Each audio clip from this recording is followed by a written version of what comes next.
It is day 7 of the White House refusing to answer who will be on the hook for Biden's student loan bailout. And now we're learning that some of the people who take the handout could be hit with a big tax bill. An analysis by the Tax Foundation shows people in 13 states could pay up to $1,100 extra in state taxes, which includes some of the poorest states in the United States. Joining me now, former Deputy Assistant Treasury Secretary, former White House Council of Economic Advisors trade economist, Mercatus Center Senior Fellow, Christine McDaniel. Christine, good morning. Your reaction to the study from the Tax Foundation, which shows that if you're in Pennsylvania and you take off the write-off of your student debt, you're going to be hit with an extra $300 in taxes at the state level. It's $1,100 if you're in Hawaii. Some of these states have the highest poverty rates in the U.S. Your reaction?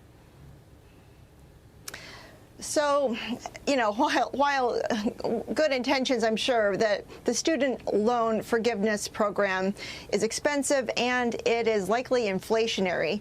As, you know, the study shows, you know, even our own Congressional Budget Office, a Penn Wharton study, the inflationary effects would likely wipe out any inflation reduction effects from the Inflation Reduction Act. So it really does come at a bad time, you know, when the Fed is trying to bring down inflation. Well, speaking of inflation, jobs, the economy, you've got the White House trying to get ahead of the August jobs report. That comes out this Friday. Economists are expecting job growth to slow. Listen to this. We've talked about how as we see the job growth numbers, we're expecting that to cool off just a bit as we're going into that transition, making sure we do not lose the gains that we have seen this past year.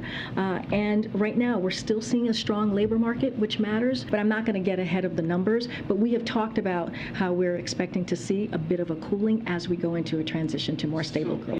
Christine, we also get the JOLTS report out today at 10 a.m. Eastern Time. Your reaction? So the labor market is still pretty strong for sure, and of course, you know, that's great. The thing is, the Fed's commitment to inflation really matters more to bring down inflation. And people have jobs, but, you know, like somebody was telling me the other day, I mean, yeah, they can find a job, but, you know, their dollar doesn't go as far, right? And so that's why bringing down inflation is so much more important than, you know, feeling good about the jobs numbers. The fact is, I mean, if the Fed can't get public's expectations on prices under control, inflation under control, this could turn into a really vicious cycle because, you know, raising rates is just going to make our debt more expensive, not only the public debt, but also consumer debt. And that's going to even further fuel people's expectations about inflation.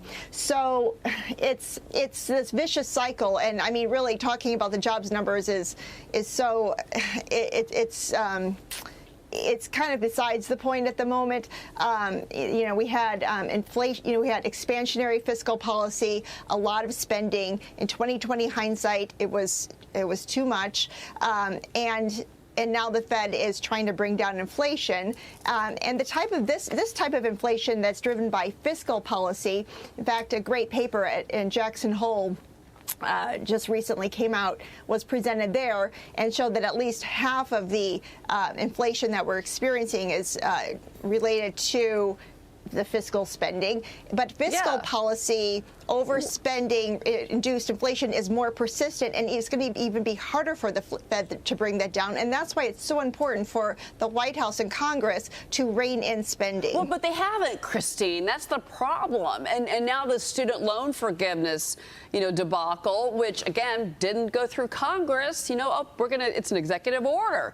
You know, and you know, you've got at least 13 state AGs that are talking about and looking at filing suit over this, again, because of what it does to the revenue picture. But really quick, you know, back to the labor market, before you go, look, you know, these pandemic era perks, you know, giving all this money for people to stay home. Oh, you have student loan debt. Yeah, we're going to forgive that.